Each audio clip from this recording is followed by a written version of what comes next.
Okay, let's get straight to the point. Drones are rewriting more faster than doctrine can keep up. In 2025 and 2026, drones are no longer a niche capability. They are the quickest moving layer of modern combat, reshaping surveillance, strike timing, and battlefield survival. This countdown tracks 10 countries defining drone warfare right now. Who manufactures, who adapts, and who dominates. Stay with it, because the most dangerous drone is rarely the biggest. It is the one you never see. Number 10. South Korea. South Korea's drone strength did not appear by accident. It grew through the 2010s under a single constraint. The most militarized border on Earth does not forgive hesitation. Along the demilitarized zone, every sensor alert has consequences, and every delayed response invites escalation. The core fact is scale. By 2025, public reporting places South Korea's unmanned inventory above 1,500 systems, ranging from surveillance UAVs to tactical drones, while concepts like loyal wingman support and swarm tactics move from theory toward fielding. At the same time, Seoul is accelerating counter-UAS programs because a cheap quadcopter can threaten infrastructure just as surely as it can threaten a patrol. Here is the surprising detail. South Korea's drone strategy is built around precision, find and finish cycles aimed at North Korean artillery and missile positions. The focus is not only watching launch sites, but cueing rapid strikes before weapons can fire, hide, and relocate. That logic drives indigenous strike UAV efforts discussed publicly as platforms designed for fast targeting loops and tight integration with national sensors. The real edge is networking. South Korea is working to tie drones directly into its manned fighter ecosystem, supporting F-35 operations and indigenous fighters with reconnaissance, electronic support, and real-time target cues. In effect, drones become forward eyes and electronic ears for aircraft that may never need to expose themselves. But the clearest tell is defensive. Seoul is building layered counter-drone systems to protect bases and cities, reflecting lessons from Ukraine and the Middle East. Small drones can produce outsized damage. If South Korea is building drones to survive a knife-edge border, the next country is building drones to watch two rival frontiers and patrol an ocean at the same time. Number 9. India. India's drone power accelerated in the 2010s for a different reason: geography that forces constant attention. Pakistan sits to the west, China presses along the north, and the Indian Ocean stretches southward, where trade routes, submarines, and surface fleets turn surveillance into an everyday requirement. The core fact is spread. By 2025, public reporting places India's UAV fleet above 2,000 systems, heavily weighted toward border reconnaissance and persistent monitoring. But the story is no longer just observation. Here is the surprising detail. India's expansion is moving in 3 directions at once. First, it is pushing indigenous medium-altitude, long-endurance, and surveillance programs to reduce dependence on imports and keep upgrade authority at home. Second, it is exploring swarms and loitering munitions suited for mountainous terrain, where artillery spotting and rapid strike options can decide a clash in minutes. Third, it is integrating UAVs into maritime operations, widening coverage across the Indian Ocean to track ships and undersea activity with fewer gaps. This is a doctrine shift. Drones are becoming the first layer of sensing and increasingly the first layer of striking, compressing the time between detection and effect. If India is building reach across borders and oceans, the next country is building integration, drones inside a continent-wide command culture where the network matters as much as the aircraft. Number 8. France. France's drone trajectory began earlier, shaped by expeditionary operations and overseas commitments that demand endurance and flexibility. When France deploys, it needs persistent intelligence, real-time coordination with ground forces, and the ability to strike without waiting for large manned packages. The core fact is operational use. France fields MALE-class drones and has used MQ-9 variants for intelligence, surveillance, reconnaissance, and precision strike in overseas theaters. It also participates in collaborative European UAV efforts, reflecting a preference to link industry and strategy across partners. Here is the surprising detail. France is shifting from a small set of high-end drones to layered drone employment.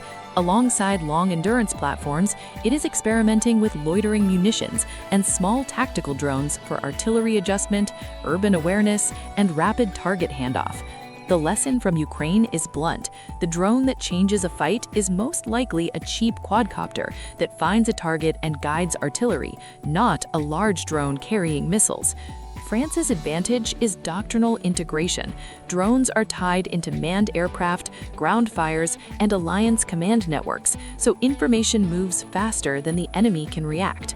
If France shows how drones merge into NATO-style systems, the next country shows how drones merge into future fighter plans, while also building defenses against the cheapest threats. Number 7. United Kingdom. Britain's drone journey expanded in the 2000s, but the mid-2020s represent acceleration.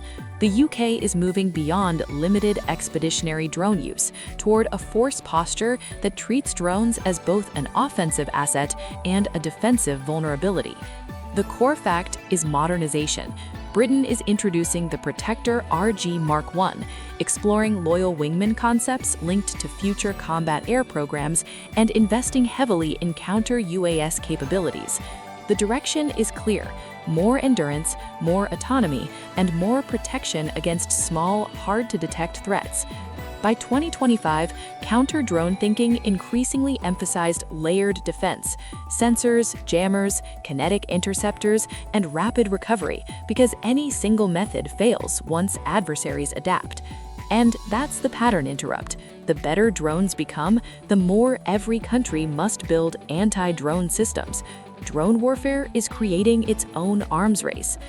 The shift is cultural too. Drone units are no longer an accessory to air power. They are a service with their own training pipelines, procurement urgency, and language. In Britain's planning, survival depends on adapting faster than the threat. Next, we turn to a country that exports low-cost strike drones at scale and proved how mass can pressure even advanced defenses. Number 6. Iran. Iran's rise in drone warfare began quietly in the early 2000s, but its global influence expanded dramatically during the 2020s. Unlike nations that focus on exquisite high-end aircraft, Iran invested in a different model: large numbers of relatively simple systems designed to travel long distances and strike persistent targets. The core fact is export and scale. Iran became one of the most visible suppliers of low-cost strike drones, particularly the Shahed family, which appeared in conflicts far beyond Iran's borders. These drones proved that a nation does not need a massive aerospace industry to influence modern warfare. It only needs systems that are cheap enough to deploy in large numbers and reliable enough to keep flying through electronic warfare. Iran's design philosophy reveals its strategy: range, endurance, and simple guidance packages that function even under interference. The systems may not match Western stealth standards, but they are persistent. Persistence forces adversaries to defend continuously. Iran's drones therefore function as both military tools and geopolitical signals. When exported or supplied to partners, they extend influence far beyond Iran's borders. Yet disruption is only one side of drone warfare. Another country transformed drones into a global industry and a diplomatic lever. Number 5. Turkey. Turkey's drone revolution accelerated during the 2010s and changed how mid-tier military powers approach air power. The Bayraktar TB2 became one of the most recognizable unmanned combat aircraft of the decade, appearing in conflicts from Syria to Libya and in the early stages of the war in Ukraine. The core fact is combat validation. Turkish drones demonstrated that relatively affordable systems could deliver precision strikes, provide persistent surveillance, and guide artillery in real time. For countries without large fighter fleets, drones offered a new path to air power. Here is the surprising detail. Turkey turned drones into influence. By combining competitive pricing with active export policies, Turkish systems spread across Europe, Africa, and Asia. Countries that once depended entirely on traditional aircraft suddenly gained reconnaissance and strike capabilities through unmanned systems. And development did not stop.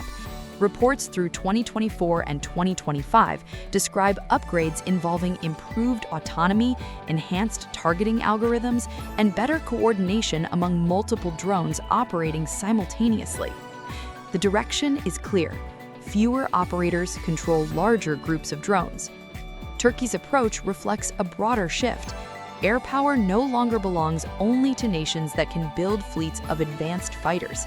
Drones compress the gap between industrial giants and rising regional powers. But Turkey's experience also highlights something else. Exporting drones shapes how wars are fought elsewhere. And nowhere did that transformation become clearer than in Ukraine. Number 4. Ukraine. Ukraine's drone ecosystem emerged under extreme wartime pressure. When full-scale conflict began, survival required rapid adaptation. Traditional procurement cycles could not match battlefield demands. The defining fact is experimentation at scale. Ukraine became one of the most active environments for FPV drones, loitering munitions, and drone-based reconnaissance. Thousands of small drones began guiding artillery, ambushing armored vehicles, and tracking troop movements along the front. The striking detail is volume. Tens of thousands of first-person view kamikaze drones entered service. Many began as commercial quadcopters, modified with explosive payloads and tactical software. These systems became disposable precision weapons capable of striking armor, trenches, or supply positions at a fraction of traditional costs. In Ukraine, drones are not auxiliary tools. They form the backbone of battlefield awareness. A drone finds the target, artillery fires, and another drone confirms results. The lesson is clear. When urgency meets rapid battlefield feedback, innovation accelerates quickly. Number 3. Russia. Russia's drone evolution began in the 2000s, but accelerated dramatically during large-scale conflict. Surveillance drones such as the Orlan 10 and strike systems like the Lancet loitering munition became common over the battlefield. This central fact is operational integration. Russian drones guide artillery, identify missile targets, and conduct precision strikes against armored vehicles and air defense systems. They operate as reconnaissance platforms and weapons at the same time. Another important detail emerged in 2025. Reports described a loitering munition known as V2U that may include AI-assisted navigation and targeting.